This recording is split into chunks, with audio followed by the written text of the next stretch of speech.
গাছের এই বয়সে প্রুনিং করা অত্যন্ত প্রয়োজনীয় একটি ধাপ। এরকম সাইডের ডালগুলো ভেঙে দিতে হবে, গোড়ার যেগুলা, তাহলে সিনাকাটা সুস্থ সবল মোটা তাজা হবে। আর একটু ছোটো অবস্থায় ভাঙলে ভালো, অর্থাৎ যখনই ডগা দৃশ্যমান হবে বা বোঝা যাবে যে এটা ডগা, তখনই এটা করতে হবে। এবং সাইডের ঘাস এটা আগে তুললে ভালো হয়, এখন বড় হয়ে গেছে। গাছ তোলার ক্ষেত্রে অবশ্যই সাবধানতা অবলম্বন করতে হবে, নাহলে কিন্তু এই যে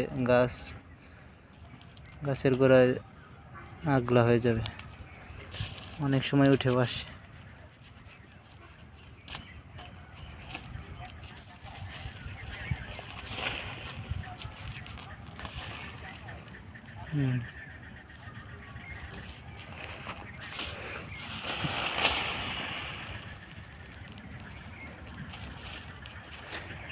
প্রুনিং না করলে কিন্তু ডগা চিকন হয়ে যাবে, পুষ্টি পাবে না, এবং ফলের সাইজও কিন্তু অনেক ছোটো হয়ে যাবে। মাছ আর তরমুজের ক্ষেত্রে এটা অবশ্যই করা উচিত।